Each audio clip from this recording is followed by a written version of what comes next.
The Pianist is a hard film to watch. Adapted from Władysław Szpilman's memoir and directed by Roman Polanski, a Holocaust survivor himself, the film follows pianist Władysław Szpilman as he struggles to survive in a Nazi-occupied Warsaw.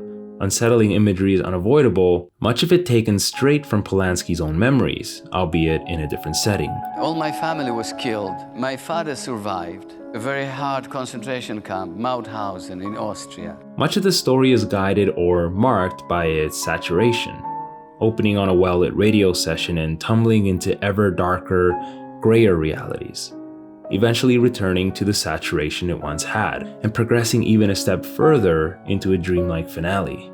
It is a reimagined hero's journey, better named here the survivor's journey, a common storytelling device launching our hero from some point of origin through trials and tribulations until finally they return, having changed.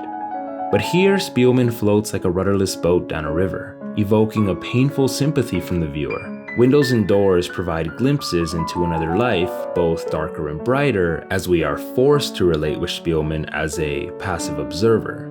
And among all this drama, there was one scene in particular that stood out for me. This one.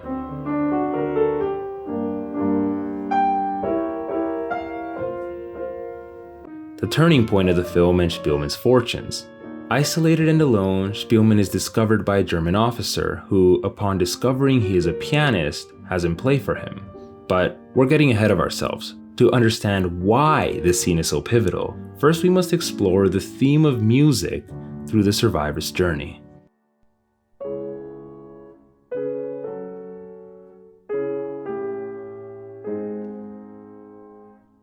Music, or more specifically the piano, is presented as a symptom of a good, peaceful life, or for a protagonist, as the reason for life itself.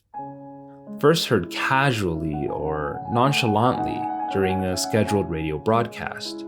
The scene establishes the equilibrium before the storm and pretty much how many of us live today, able to express ourselves however we please at any given moment. Look, I found a cool rock, or hey, I watched this movie and I really liked it. Maybe you will too. The studio really marks a point of departure, making the piano our symbol, our anchor for humanity, which Szpilman clings to before the story spirals into insanity. Look. Come and look.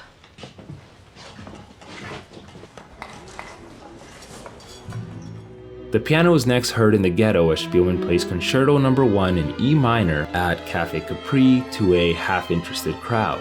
Now, for a film firmly centered around Chopin's music, it's interesting that Szpilman would play a concerto alone. If you don't know, concertos are pieces with orchestral accompaniment, and this is important because Chopin wasn't really known for his concertos. He only composed 2, which, if you don't know, isn't a lot. To give you some perspective, Mozart composed 27. So Chopin composed 2 concertos, Concerto No. 1 in E minor and Concerto No. 2 in F minor, which, fun fact, Concerto No. 2 was actually written first, but that's not important. What is important is that in the film, Szpilman plays a piece that would usually sound like this,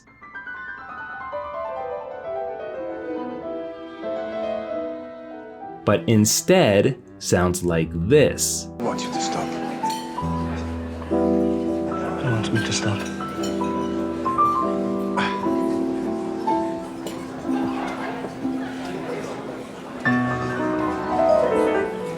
Highlighting both his growing isolation or his denial of it. An isolation that's doubly shown as we are soon after made to watch a family destroyed through a window.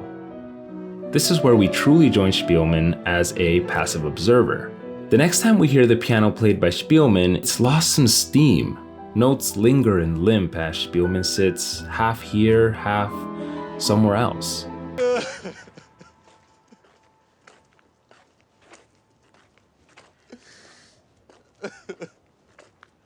Roughly an hour passes until Szpilman's piano is next heard.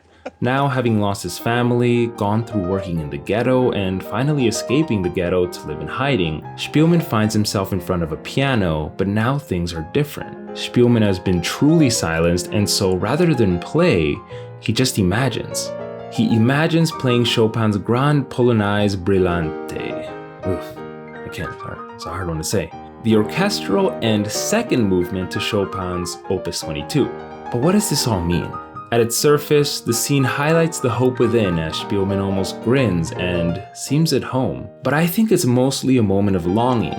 Again, this is revealed by the piece he chooses to play.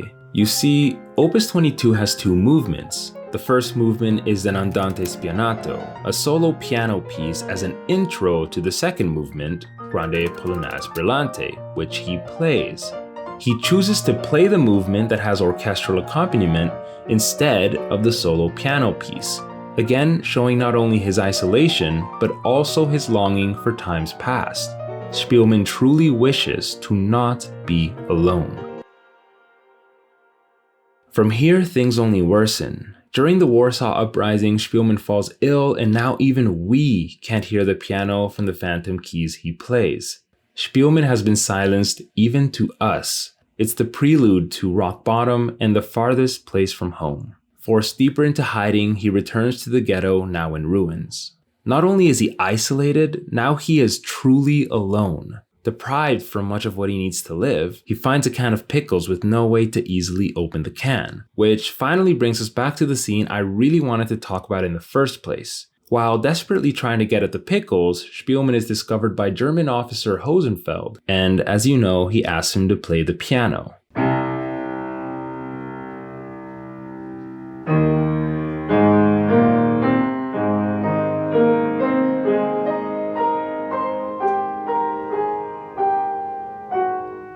So firstly, it's a moment that unravels our expectations of the characters at hand as they were just introduced. Instead of the starving runaway, Szpilman is once again the pianist, upright and playing with supreme confidence. And the German officer is now an awestruck spectator, almost childlike in his posture. The food Szpilman just a moment ago craved and the uniform he feared are both laid haphazardly, almost inconsequential. He plays for us an abridged version of Chopin's Ballade No. 1. A piece untethered to any particular form, the piece, like our protagonist, starts with a whimper, as if having to first recall its own voice before rising to a crescendo. The ballad is the first solo piece that Szpilman performs since the Nocturne in the opening scene, which really is what makes this scene so important. Finally, he is allowed to express his emotions at being truly alone. You don't really need to understand what piece is being played and why to feel that emotion, which is part of what makes this movie so great. But understanding the pieces that are played and why they're played, I think, just makes it even better.